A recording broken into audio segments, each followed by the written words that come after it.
ये है द्वारका, भगवान कृष्ण की पवित्र नगरी। लेकिन फिर एक ही रात में वो सब कैसे पानी में समा गया? कैसे वो शहर जो कभी जीवंत था, आज केवल समुद्र की गहराई में एक खंडहर बनकर रह गया है?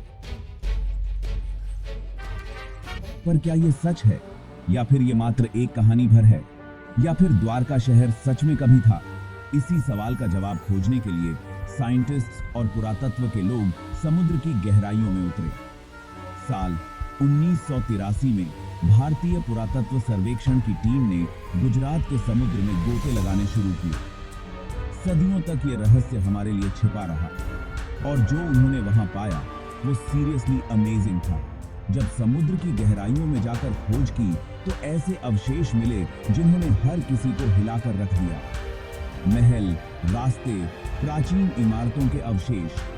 क्या ये वही द्वारका है जो कभी कृष्ण का निवास थी, या फिर ये हमें भ्रमित करने वाला कोई और ही रहस्य है? आखिर समुद्र के नीचे दबी इन कहानियों की सच्चाई क्या है? क्या सच में भगवान कृष्ण ने एक ऐसे नगर का निर्माण किया था जो किसी चमत्कार से कम नहीं था? और क्या वह नगरी किसी शाप का शिकार होकर समा गई? साइंटिस्ट का मानना है कि ये शहर समुद्र में डूब गया, और आज भी इसके कुछ हिस्से समुद्र की गहराइयों में छुपे पड़े हैं।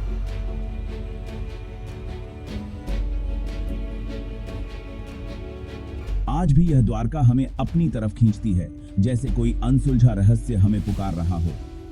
क्या आप इस रहस्य को जानने के लिए तैयार हैं?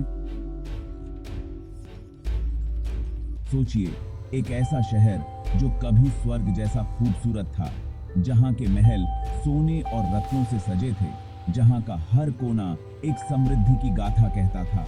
द्वारका, भगवान कृष्ण की पवित्र नगरी। लेकिन फिर एक ही रात में वो सब कैसे पानी में समा गया?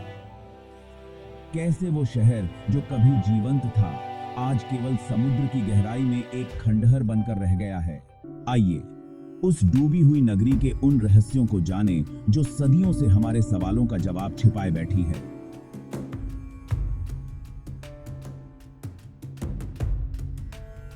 पौराणिक कथाएं कहती हैं कि गांधारी द्वारा श्री कृष्ण की नगरी को दिए गए श्राप और एक ऋषि द्वारा श्री कृष्ण के पुत्र सांब को दिए श्राप के कारण द्वारका नगरी पानी में समा गई। कृष्ण की मृत्यु हुई तो यह माना गया कि प्राचीन शहर अरब सागर के नीचे डूब गया। द्वारका पर एक अजीब सा शाप लगा, और देखते ही देखते ये नगरी समुद्र की गहराइयों में विलीन हो गई। पर क्या ये सच है, या फिर ये मात्र एक कहानी भर है? चलो शुरू करते हैं। हजारों साल पहले की बात है। एक शहर था, नाम था द्वारका। आप सबने भगवान श्री कृष्ण के बारे में तो सुना ही होगा। द्वारका को उनका घर माना जाता था। सदियों से ये शहर गुमनाम था, जैसे समुद्र में खो गया हो। लेकिन अभी कुछ समय पहले समुद्र की गहराइयों से इसके निशान मिले हैं, और इन निशानों की कहानी सुनकर आप हैरान हो जाएंगे। महाभारत और दूसरे पुराणों में द्वारका का जिक्र मिलता है। कहा जाता है कि भगवान श्री कृष्ण मथुरा छोड़कर यहीं आकर बस गए थे। लेकिन क्या ये सिर्फ एक कहानी है, या फिर द्वारका शहर सच में कभी था? इसी सवाल का जवाब खोजने के लिए साइंटिस्ट और पुरातत्व के लोग समुद्र की गहराइयों में उतरे। साल 1983 में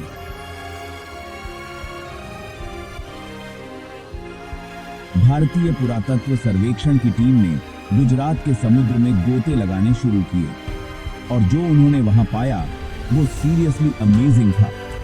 समुद्र के नीचे बड़े बड़े पत्थरों से बनी इमारतें मिली, जो कभी एक बड़े शहर का हिस्सा रही होंगी। ये बची खुची इमारतें कई किलोमीटर तक फैली हुई थीं। इससे पता चलता है कि द्वारका कोई छोटा मोटा गांव नहीं था, बल्कि एक बड़ा और खुशहाल शहर था। अभी तक की खोज में हमें पुराने द्वारका के कुछ ही हिस्से मिले हैं, लेकिन इतना भी काफी है यह साबित करने के लिए कि हमारे पुराणों की कहानियां झूठी नहीं हैं, उनमें सच्चाई छुपी हुई है। साइंटिस्ट्स का मानना है कि ये शहर समुद्र में डूब गया, और आज भी इसके कुछ हिस्से समुद्र की गहराइयों में छुपे पड़े हैं। तो दोस्तों, द्वारका की कहानी हमें अपने इतिहास और अपनी संस्कृति के बारे में बहुत कुछ बताती है। ये हमें याद दिलाती है कि हमारी जड़ें कितनी गहरी हैं, कितनी रहस्यमयी हैं। अगर आपको ये वीडियो पसंद आया तो लाइक जरूर करें, शेयर करें और सब्सक्राइब भी करें। अगली बार फिर मिलेंगे, तब तक के लिए नमस्ते।